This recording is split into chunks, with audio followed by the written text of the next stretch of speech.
Hi guys, welcome to my YouTube channel. Third sem exam ಮುಗಿದ್ರ ಮೇಲೆ ಇವತ್ತು college reopen ಆಯಿತು. ಅದಕ್ಕೆ ಇಷ್ಟು ದಿನ ಲೇಟ್ ಹೇಳ್ತಿದ್ದಳು, ಇವತ್ತು ಕಾಲೇಜಿಗೆ ಹೋಯ್ಕಂತೇಳಿ ಬೇಗ ಎತ್ಕೊಂಡು ಬಂದೆ.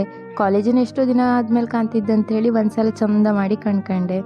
ಆಮೇಲೆ ಒಳಗೆ ಹೋಯ್ತು. ಒಳಗೆ ಹೋದ್ಮೇಲೆ ಫುಲ್ ಕಾಲೇಜಿನೆಲ್ಲ ಕಾಣ್ತಿದ್ದು ಎಲ್ಲ ಫುಲ್ ಚೇಂಜ್ ಮಾಡಿರಪ್ಪ, ಬಿಲ್ಡಿಂಗ್ ಎಲ್ಲ ಕಟ್ಟಿರ. ಅದನ್ನೆಲ್ಲ ಕಣ್ಕೊಂಡು ಕ್ಲಾಸಿಗೆ ಬಂತು.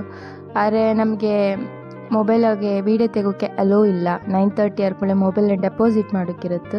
ಸೊ ಊಟಕ್ಕೆ ಬಿಟ್ಟಲ್ಲಿ ಪುನಃ ವೀಡಿಯೋ ಮಾಡ್ತಾ ಇದ್ದಿದ್ದೆ. ಅಷ್ಟೊತ್ತಿ ಸರಿ ನಮ್ಮ ಫ್ರೆಂಡ್ ಅಜೇಶ್ ಬಂದ. ಈ ವೀಡಿಯೋ ತೆಗಿಬೇಡಿಯರ ಅಂತ ಹೇಳ್ಕೊಂಡು ಕೈನೆಲ್ಲ ಅಡ್ಡ ಹಾಕೋಕ್ಕೆ ಬಂದ. ಆರು ನಾ ವೀಡಿಯೋ ಮಾಡಿದೆ. ಆಮೇಲೆ ಊಟ ಎಲ್ಲ ಮುಗಿಸ್ಕೊಂಡು ನಾವು ಸ್ವಲ್ಪ ಹೊತ್ತು ಮೊಬೈಲೆಲ್ಲ ಕಂಡಾದ್ಮೇಲೆ ಪುನಃ ಮೊಬೈಲನ್ನು ಡೆಪಾಸಿಟ್ ಮಾಡೋಕ್ಕಿರೋದು. ಪುನಃ ಡೆಪಾಸಿಟ್ ಮಾಡಿ ಇಡ್ತು. ಕಾಲೇಜ್ ಫಸ್ಟ್ ಡೇ ಅಂತ ಹೇಳಿ ಏನು ನಮ್ಮನ್ನು ಬೇಗ ಬಿಟ್ಟಿದ್ದೀರು, 3 ಗಂಟೆಗೆ ಬಿಟ್ಟರು.